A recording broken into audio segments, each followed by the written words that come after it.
What's up, Marvel fans? I'm Steven from the Hills Maniacs, and today I'm going to be ranking all 5 episodes that we've seen so far from Marvel's newest Disney Plus series, What If? But before we get into the video, here's a question for all you Marvel fans out there just like me. What was your favorite episode of What If so far out of these first 5? Answer that question down in the comments section, and let's get into the video.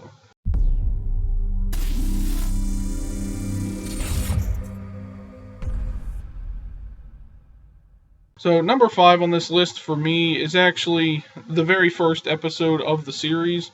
Now, I did like it for what it was. This is where it portrayed what would happen if Peggy Carter had gotten the super soldier serum instead of Steve Rogers back in the first Captain America movie. The one thing that I don't really like about this episode was that there wasn't much that was actually different about it compared to the movie. If anything, really the difference between this and the actual Captain America movie was Red Skull's motivation. Like, what he wanted with the Tesseract in this one was way different than what he wanted in the movie.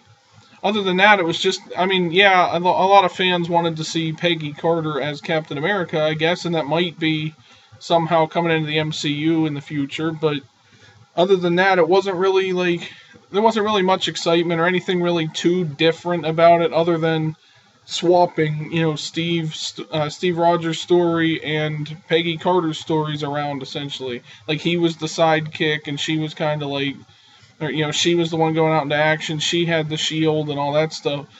Not much of a difference from the actual movie. It was okay for what it was, though, and it was unique. Like, all these episodes, this whole series so far has been different and unique and showed us a different look at everything, but this one was basically just like a role reversal rather than having any actual impact, at least yet, to the overall story. I don't know if these episodes are going to connect in any way or if these characters from these different universes in the show are ever going to interact. But as of right now, it just doesn't seem like this episode didn't really stand out as much as some of the others and wasn't as unique, in my opinion. I know it was only the first episode, and it was okay for what it was, but I didn't like it in terms of how much it really captivated me compared to some of the other episodes that I'll get into later.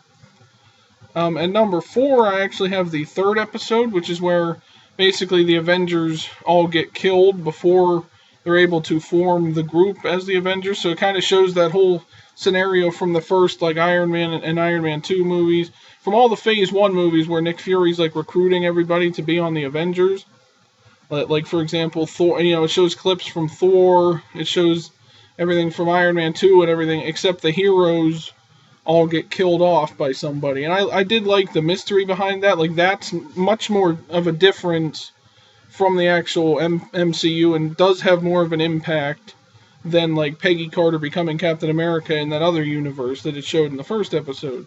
And what I liked about this one was that mystery, who is killing the Avengers? Why are they killing them? How do they know who Nick Fury was going to talk to recruit? So it was kind of they made it a murder mystery type thing, and as it turns out, I'm not going to spoil it here who it was, but it was a very interesting twist to the actual narrative that we saw in all those movies leading up to how the Avengers were formed. So basically, it left us with this huge gap now in that universe. The Avengers don't get formed anymore. Most of them got killed off, except for Captain America, who, I guess in this universe, was still in the ice. This is before they discovered him, and he, woke up in New York 70 years after going in the ice, and Nick Fury found him.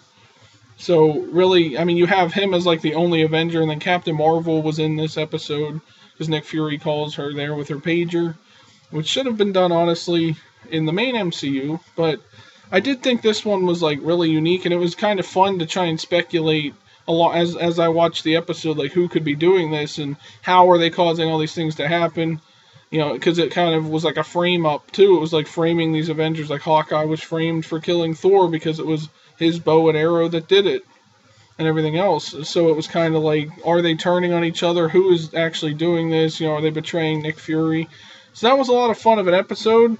But I put it at number 4 because, it was really, honestly, it was hard for me to rank each of these because they were all so good in their own unique ways. I really have no complaints about the episodes. They are what they are, but just going by this, I liked some of the other episodes more than this one, but it still was really fun to just kind of like guess who was responsible for what was going on. They did a great job with like keeping the mystery a secret up until the very end when we find out who it was and what their motivation was for killing the Avengers. Now at number 3 on this list, I put episode 2, which was where T'Challa was actually taken by Yondu and his crew and becomes Star-Lord, which we see in Guardians of the Galaxy, rather than Peter Quill. Like they took the wrong kid or something, or they got the wrong directions, however that works, or however that worked in that show.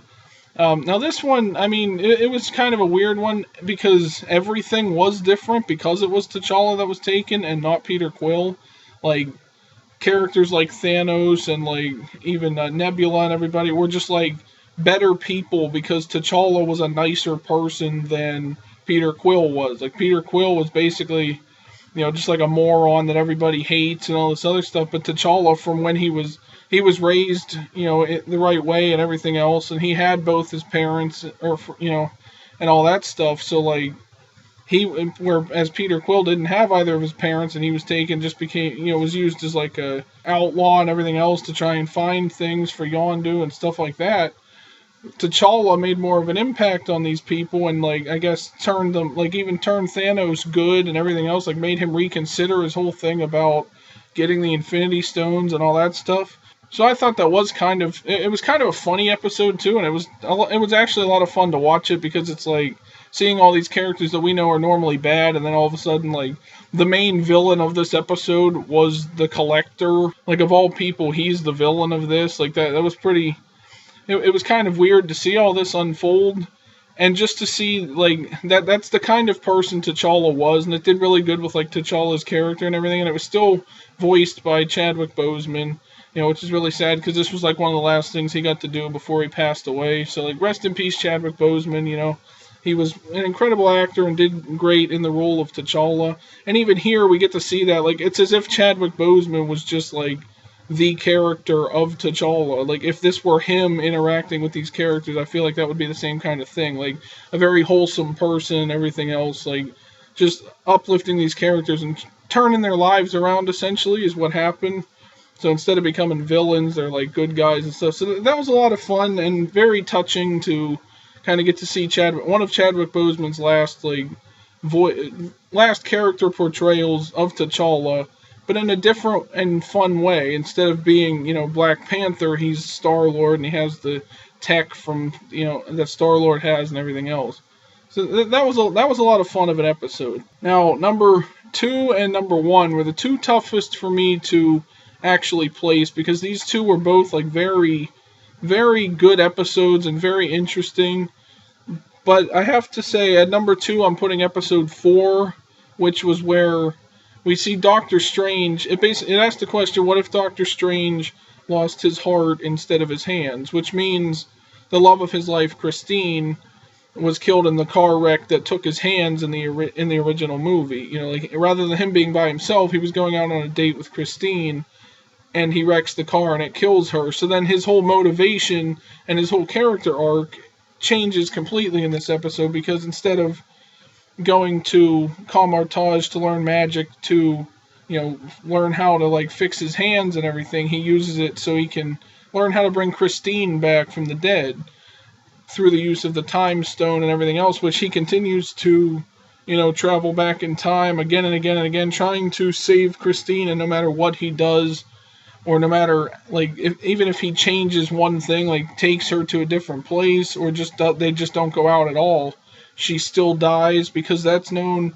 In this episode, we find out that's called an absolute point, because it's supposed to happen, because if it doesn't happen, then Doctor Strange never becomes the Sorcerer Supreme, and all this stuff never plays out that needs to play out. So it's kind of an important thing that's supposed to happen, and the Ancient One continues to warn him about if he tries to change it, it's going to destroy the universe, which, spoiler for that, it actually does. He ends up reviving Christine, but literally, like, destroys their whole universe. It's just kind of him in a bubble, because then Christine even fades away. It's just him in this, like, bubble with darkness and all this other stuff around him. I thought it was a really, really emotional episode because it's like it showed a different side of Doctor Strange, like how far he was willing to go to bring back the love of his life, what he was willing to sacrifice and put himself through just to bring back a loved one. It really showed a different side of Doctor Strange, and it actually made him kind of more evil because he absorbed all this power from all these different demonic entities and stuff. Like he learned how to do that so that he would have enough power to resurrect Christine. Like this story paralleled what happened in WandaVision. You know, it was Wanda grieving over losing Vision, and then she creates this whole world inside the Westview, New Jersey, that like, you know, she makes a sitcom reality where Vision's alive and she and him are living happily together and they have kids and everything else. And she makes all these other people play this part for, you know, play the parts of the neighbors and everything else against their will. You know, this was kind of similar to that because, like, all he wanted back, this is what Doctor Strange does when he's grieving. It's like he is willing to destroy the entire universe just to bring back his loved one, the person that he cares about the most. I thought this was a really emotional episode, but I don't think it was quite the best in comparison to number 1, which was the last episode that they showed so far, episode 5, which was all about if a zombie apocalypse occurred in the MCU. And I thought this was like really unique because it was very similar to like how the structure of The Walking Dead works in the TV show The Walking Dead. And I've recently been binge watching The Walking Dead, and I'm kind of getting into it, so it was really fun to see this kind of this almost collaboration between the Marvel Cinematic Universe and like The Walking Dead or any kind of zombie things, because there is like a zombie outbreak, and it actually makes sense in world that they explain how the zombie outbreak came to be and everything, and it takes place right at the peak of, right at the beginning of like Infinity War, essentially, like when Hulk lands on Earth to warn everybody that Thanos is coming. But everybody's like zombies pretty much. And the way it explains it, you know, kind of fits with the narrative and connects to the MCU. I thought this was a lot of fun, especially seeing how the heroes were still able to use their powers while they were zombies. Like, only they were using them to try and kill other people to use, you know, so that they could eat them then and turn them into zombies and everything else. It was really fun to see what it would look like if Marvel actually had zombie, like if the MCU actually did a whole movie series on like a zombie outbreak. So like you get like the surviving heroes have to try and survive during the zombie apocalypse, essentially. I thought it was really fun just to see this, and it was an interesting thing. You know, I'd love to see a part 2 of this or even a movie just for fun. Because this was, I know there was a series in the comics, I guess, of like the what if, you know, the characters were zombies and things like that. I don't know if it was a what if series or just based on, I think it was just called Marvel Zombies or something. I thought it was a lot of fun, and you never knew like what character was going to pop up next as a zombie, and then what character was going to get bit and turn into a zombie. So it was that same style as The Walking Dead. Because you don't know what episode this character is going to die in, who's going to die, and all that stuff. And it was fun just seeing that, but with the superheroes and stuff. And then you get this big final shot of like when Thanos comes to Earth, but like he's a zombie also. It's like, what would zombie Thanos do with the Infinity Stones? That's a question as well. So answer that down in the comments section. What do you guys think zombie Thanos would do if he collected all the Infinity Stones? But yeah, this episode was the best one so far. Well, let me know what you guys think down in the comment section. What was your favorite episode of the series so far? I'm looking forward to every episode after this because they are getting a lot more fun and a lot more darker and everything else. Also, be sure to like this video and subscribe for more. I'm really loving this series, and I can't wait to talk about or compare the next batch of episodes, depending on how many there are left. I'm not exactly sure. So go check out What If you haven't seen it, and thank you for watching this video, everyone. I'll see you in the next one. Subscribe.